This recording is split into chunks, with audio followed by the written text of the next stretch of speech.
Radio Rahim here with the legendary Antonio Tarver. Now, Antonio, you know, you're a legend. You've done so much in the sport, and one of the things that they say guys have a problem with when they've retired or taken a step back from their careers is to sit at home on a television watching guys younger than them doing things and saying to themselves, you know what, I could beat that guy. I could dunk on that guy. I could run a touchdown in on that punk, you know. Now, you had the experience of sitting ringside. Yeah. You were calling the fights, right? But in your mind, back behind what you were saying, did you feel like, you know what, this guy's getting a lot of fanfare and whatnot? I could beat that guy. Well, you know, I'm always confident that I can beat the guy. You know what I mean? No matter who he is. But you know, a lot of times they don't go your way. I know Lateef is a very strong fighter. I know he's a determined fighter, and it's two type of fighters out there. It's fighters that you can make quit, and there's fighters you got to knock out. And I don't think there's any quit in Lateef Kayode. So, with that being said, I know what I got to do. And on June 2nd, I better be in the best condition, best shape of my career. I'm 43 years old, man. That's a big number in some people's eyes, but it's amazing what I still can do. And that's what I want to put on display, let people know. They can't handicap me because of my age. I showed them that last year when I went to Australia and beat Danny Green, a guy that knocked Roy out in one round, a guy that hadn't lost in 6 years and had never been close to getting knocked out. And the point I want to make is that after I destroyed Danny Green, he fought another champion months later and ended up getting knocked out a second time. The proof of that is he wasn't the same fighter he was before he faced me.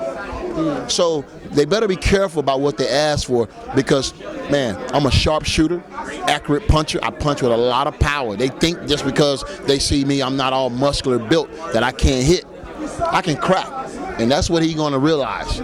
He think he's coming in the fight being the puncher. He ain't the puncher in this fight. I'm the puncher. And you know what I mean? So that's what he's going to realize on June 2nd. Now, when he was up here and he was talking a big game, you said when you got up, you know what? That used to be me. I remember challenging the legend and wanting to come in there and show people that I could beat him.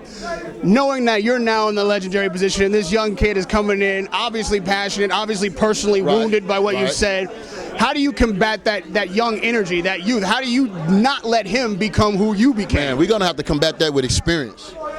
With experience. See, first thing a fighter must know, you can't go into a fight all emotional, knotted up. You got to be relaxed. You got to be free and clear in order for your body to react like you want it to. He ain't going to be able to come in and just be strong and powerful and think that I'm going to disappear or vanish. You know, he's going to set himself up to get hurt, because I'm going to be there setting traps. I'm going to be there thinking. You feel me? I'm going to be there 2-3 steps ahead of him. Everything he do, I'm going to be able to see it and have a counter for it. He's not going to be able to come back those straight shots that I'm going to be hitting him with. Quick, fast combinations while he's out here cocking his rifle. I got an automatic pistol. You feel me? So, you know, that's what it's going to be, man. It's going to be a lesson. I'm planning on educating Lateef, and hopefully, you know, he'll be a better fighter after June 2nd. You know, with the experience he's going to learn, but hopefully he don't get broke and he's never able to come back and recover from it, because I have destroyed a lot of fighters in one night. Now, I don't think that boxing analysts or even true fans would debate that in your prime, this would be even an easy fight for you. What's a prime? I mean, how can you say what someone's prime is? We all individuals. If I win the heavyweight title, you'll think I'm in my prime, or I just had one great night. So prime is irrelevant, man. I mean, you can't say when a fighter's prime is. I'm a different person. I'm a different human being. But surely at 43, you can't do it the same way that you did it before. So I can do it better. I don't have to do it the same way. Who said the same way? It was better. Boxing is a thinking man's sport. It ain't about the physical, it's the matador and the bull.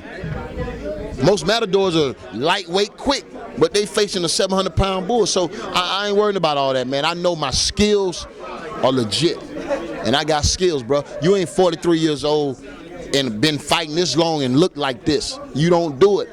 My nose supposed to be over here. I'm supposed to have scar tissue everywhere. You feel me? I ain't never been cut in boxing. Knock on wood. I ain't never been close to being knocked out. I ain't never been dominated in the game. So my skills are legit. And I got the will. So, you know, what he coming with?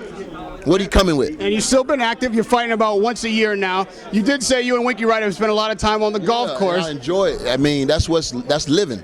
I enjoy it, you know. But this business, this work.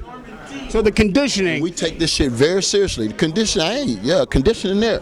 I'm not ready to fight today, but we got a month and a week. And June 2nd, you're going to come see a stealth, lean, mean, hungry champion to defend what's mine. One thing, when Lateef challenges you the way that he does, he's shouting at you. He's showing no respect when I interviewed him and asked him about you. Well, that's respect. Trust me, it's respect. You know what I mean? But it's youth. It's youth also. I mean, you know, he don't know what he do, but you know, hey, he gonna learn, and I'm gonna have to show him. So it's all good. You know, he pumped up, swolled up, and you know they got him all fluff. But he gonna have to meet me in the ring, and then everything else, we ain't got nothing else to talk about. And you fight with passion too. Nothing else to talk about. Yeah. You fight with passion too, and you talked about destroying fighters. Is it a little bit personal? Do you want to hurt this kid? No, it ain't nothing personal. But I'm not gonna let this kid hurt me. I'm not gonna let this kid hurt me. That's for real. It's an honor and a pleasure. Antonio Tarver fighting on June 2nd at the Home Depot Center against Lateef Kayode. Radio Rahim. Hang on, Tony.